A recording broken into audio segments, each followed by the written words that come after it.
भगवान से प्रार्थना करना और उनके शरण होना, ये दो बातें तत्काल सिद्धि देने वाली हैं। कोई आफत आ जाए, दुख आ जाए, संताप हो जाए, उलझन हो जाए तो आर्त भाव से हे नाथ, हे प्रभु कहकर भगवान को पुकारे, उनसे प्रार्थना करे तो तत्काल लाभ होता है। जैसे गजेंद्र, द्रौपदी, उत्तरा आदि ने विपत्ति के समय भगवान को याद किया, उनको पुकारा तो उनकी तत्काल रक्षा हो गई।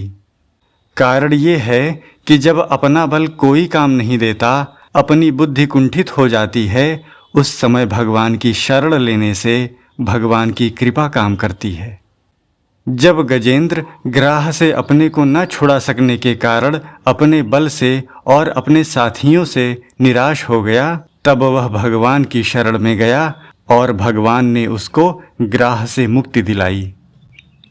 चीरहरण के समय जब द्रौपदी सब तरफ से निराश हो गई, किसी ने भी उसकी प्रार्थना नहीं सुनी, तब उसने भगवान को पुकारा और भगवान ने उसकी रक्षा की। जब अश्वत्थामा के द्वारा छोड़ा गया अस्त्र उत्तरा के गर्भ को नष्ट करने के लिए आने लगा, तब उत्तरा ने सर्वथा भगवान के शरण होकर उनको पुकारा और भगवान ने उसके गर्भ की रक्षा की। जब अर्जुन कर्तव्य अकर्तव्य का निर्णय न कर सकने के कारण अपनी बुद्धि से निराश हो गए, तब वे भगवान की शरण में गए और भगवान ने संसार का उद्धार करने वाले गीतोपदेश के द्वारा उनके मोह का नाश कर दिया। भगवान की कृपा से जो काम होता है वह अपने बल बुद्धि से कभी नहीं होता, परंतु जब तक अपना बल पूरा न लगा दें तब तक भीतर से असली प्रार्थना नहीं होती। कारण कि अपना बल पूरा लगाने से जब अपने में निर्बलता का अनुभव होने लगता है, तब अपने बल का भरोसा छूट जाता है और अपने बल का भरोसा छूटने से ही असली प्रार्थना होती है। बुद्धिर्विकुंठिता नाथ समाप्ता मम युक्तयः। अपनी बुद्धि कुंठित हो जाए, अपनी युक्तियाँ, अपना उद्योग सब फेल हो जाए, ऐसे समय में असली प्रार्थना होती है। नहीं तो अपने बल आदि के अभिमान का अंश रहने से नकली प्रार्थना होती है। नकली प्रार्थना से काम नहीं होता। जो लोग कहते हैं कि हमने प्रार्थना की पर कुछ नहीं हुआ, तो वास्तव में उनसे असली प्रार्थना हुई ही नहीं। प्रार्थना की नहीं जाती, प्रत्युत भीतर से निकलती है, अर्थात स्वतः होती है। अगर भीतर से असली प्रार्थना हो तो तत्काल काम होता है।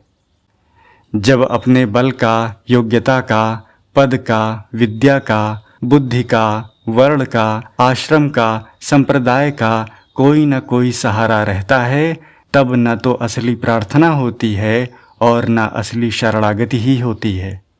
कारण कि अपने बल, योग्यता आदि का सहारा रहने से अहम बना रहता है।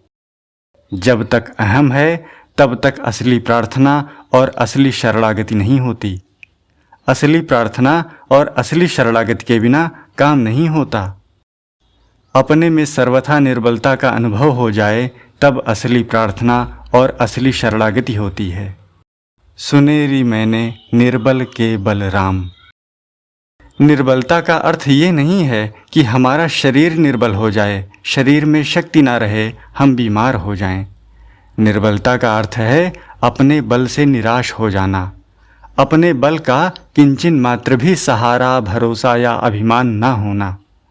बुद्धि बल, मनोबल, धन बल, तन बल, बाहुबल, विद्या बल आदि सबसे निराशा हो जाए और भगवत प्राप्ति की तीव्र आशा हो जाए, तब प्रार्थना तत्काल काम करती है।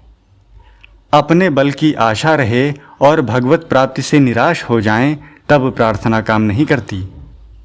ऐसा कोई भी असंभव काम नहीं है जो भगवान की प्रार्थना से संभव ना हो जाए। कारण कि भगवान का बल अपार है, असीम है, अनंत है। भगवान के बल का वर्णन शब्दों से कोई भी नहीं कर सकता।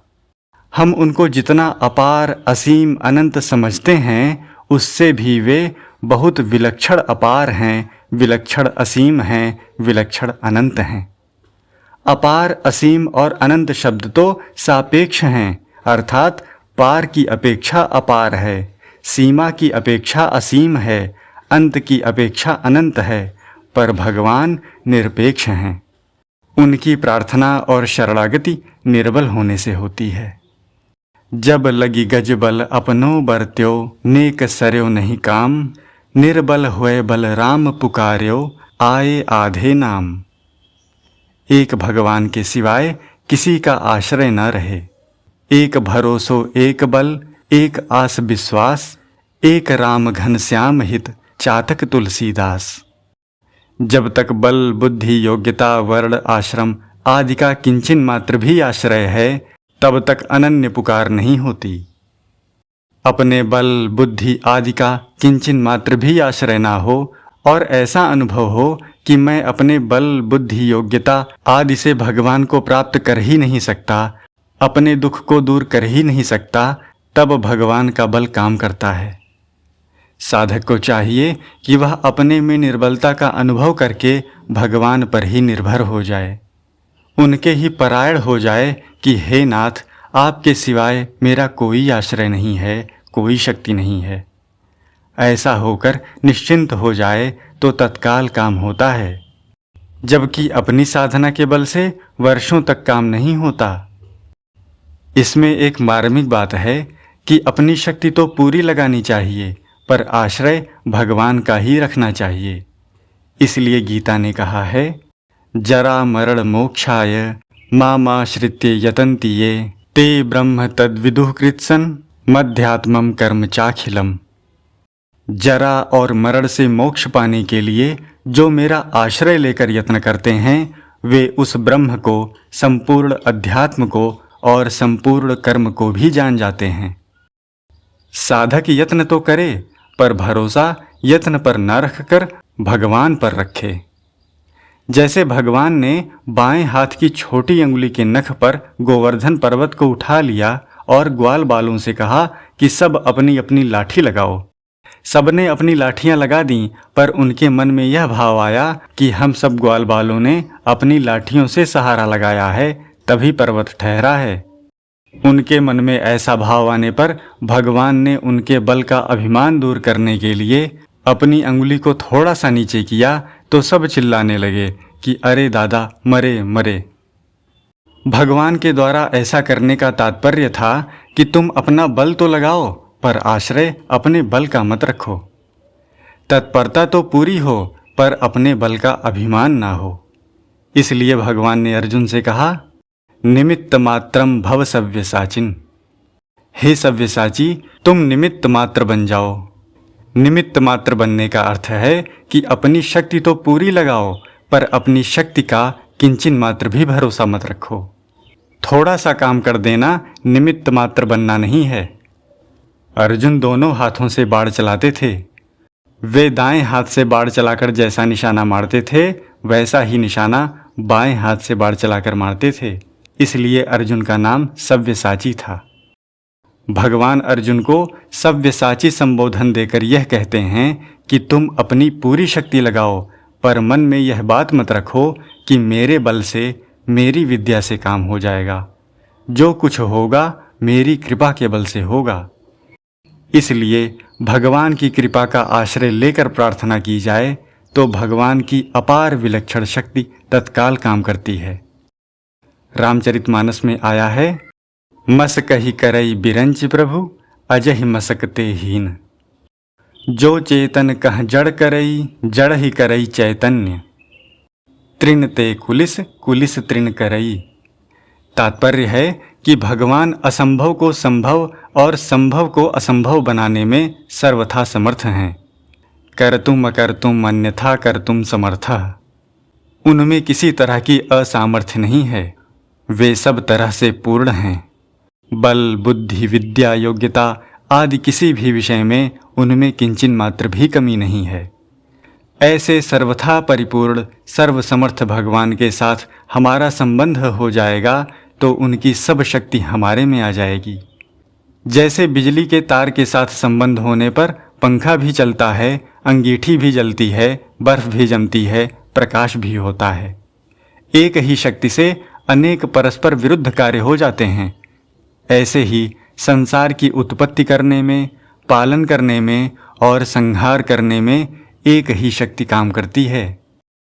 जब प्रार्थना के द्वारा भक्त ऐसे सर्वसमर्थ भगवान के सम्मुख हो जाता है, तब उसमें किसी तरह की कमी कैसे रह सकती है?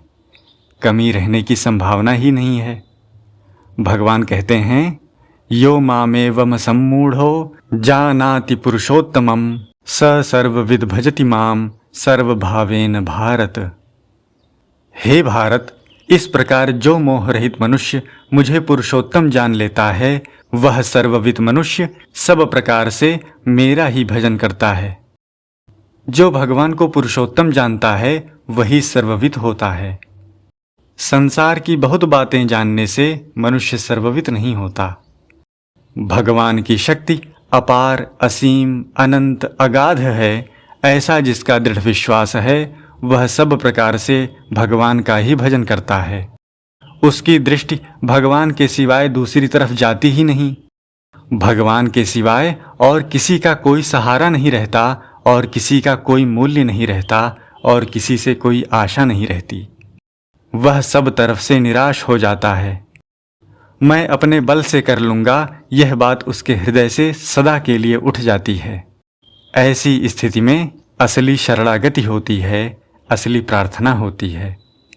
भगवान कहते हैं, सर्वधर्मान परित्यज्य मामेकं शरणं व्रज अहम त्वा सर्व पापेभ्यो मोक्षयिष्यामि मा शुचः। संपूर्ण धर्मों का आश्रय छोड़कर तू केवल मेरी शरण में आ जा, मैं तुझे संपूर्ण पापों से मुक्त कर दूंगा, तू चिंता मत कर। अपने बल, बुद्धि, विद्या आदि का किंचन मात्र भी आश्रय या अभिमान न रखकर भगवान की अनन्य शरण होना हमारा काम है, और संपूर्ण पापों से सदा के लिए मुक्त करना भगवान का काम है। कारण कि हम ही भगवान से विमुख हुए हैं, भगवान हमारे से कभी विमुख नहीं हुए। अगर हम अनन्य भाव से भगवान के शरण हो जाएं, तो फिर भगवान की शक्ति से बहुत जल्दी तथा सुगमता से कल्याण हो जाएगा। इसलिए भगवान आश्वासन देते हैं कि मेरी शरण में आने से मैं संपूर्ण पापों से, दुखों से, बंधनों से मुक्त कर दूंगा। फिर तुम चिंता क्यों करते हो?